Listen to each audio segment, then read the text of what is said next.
Maps represent the ocean as a flat, static expanse, neatly carved into the rigid, invisible jurisdictions of international law. Beneath that surface, the planet is an active forge.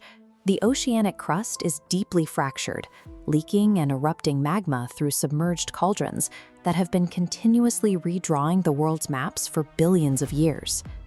The island of Thera functioned as a primary node in Bronze Age logistics. Its central settlement, Akrotiri, was a sophisticated port city that connected the Aegean trade networks of Crete to Egypt and the Greek mainland. Akrotiri featured multi-story buildings and sophisticated drainage systems, but its stability was an illusion. Around 1600 BCE, the Thera volcano underwent a catastrophic eruption that ejected over 80 cubic kilometers of material and instantly buried the city under 60 meters of ash. The collapse of the magma chamber displaced enough water to generate a mega tsunami, reaching heights of 35 meters. The force of the water and the loss of its primary port decimated the Minoan fleet, triggering a multi-generational decline that saw regional power pass to the Mycenaean culture. These geological events demonstrate that the ocean floor possesses the mechanical power to rewrite maps and erase human networks without warning. In 1831, a violent eruption between Sicily and Tunisia pushed a new landmass above the waves. Reaching a height of 60 meters, this new island sat directly in the middle of the Mediterranean's most trafficked shipping lanes. Recognizing its value as a naval base, Britain, France, Spain, and the Kingdom of the Two Sicilies all rushed to claim sovereignty.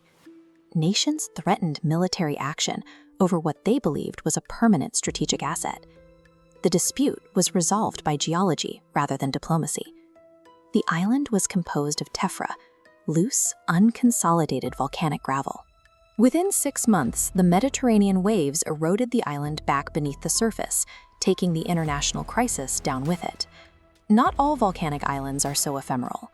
In November 1963, a massive eruption breached the surface off the coast of Iceland, forming the island of Surtsey. While Surtsey initially formed from loose ash, the eruption continued for years. As it grew, it transitioned to the effusive flow of fluid basaltic lava. This lava poured over the core, creating a hard, igneous armor that allowed the island to survive the erosive power of the North Atlantic. These outcomes show that a nation's claim to new maritime territory is often contingent on the cooling properties of the lava that built it. In the modern era, the value of oceanic land is quantified by the United Nations Convention on the Law of the Sea, or UNCLOS. This diagram illustrates the legal and economic weight of an island. Under UN clause, a naturally formed area of land above high tide can generate a 200 nautical mile exclusive economic zone, or EEZ. Japan saw the benefits of this rule firsthand starting in 2013, when the Nishi-no-shima volcano began a series of massive lava effusions. The island expanded radially outward, pushing Japan's physical baseline further into the Pacific and expanding its sovereign maritime rights by hundreds of square kilometers. However, UN Clause Article 121.3 creates a sharp distinction for features that cannot sustain human habitation or economic life. These are legally classified as rocks. This graphic shows the disparity in sovereign rights. A rock generates a 12 nautical mile territorial sea, while an island generates an EEZ covering 430,000 square kilometers. The 2016 South China Sea arbitration strictly ruled states cannot upgrade rocks into islands by adding concrete. Because these geological definitions dictate access to billions of dollars in resources, the legal definition of sovereign land has become as fluid and contested as the ocean itself. While states fight over surface territory, the most significant volcanic wealth sits in the pitch-black abyss along mid-ocean ridges.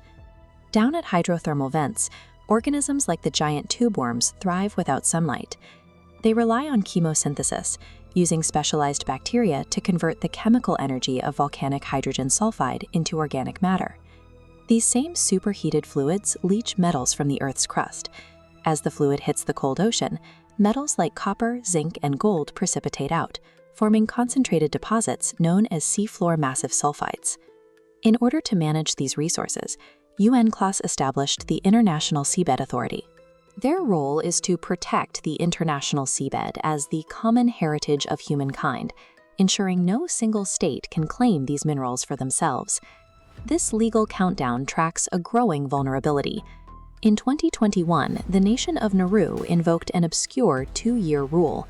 It forces the authority to approve mining applications within 24 months, regardless of whether a full environmental mining code has been finalized. The legal frameworks designed to protect the abyss are buckling under the immediate commercial pressure to strip mine these volcanic deposits. The treaties governing our oceans assume that coastlines and islands are generally stable. This has proven to be a fatal flaw in the legal logic of the 20th century. Traditional law relies on ambulatory baselines. As a physical coastline recedes or an island erodes, the nation's sovereign maritime boundary shrinks inward with it. For small island developing states, this creates an existential crisis.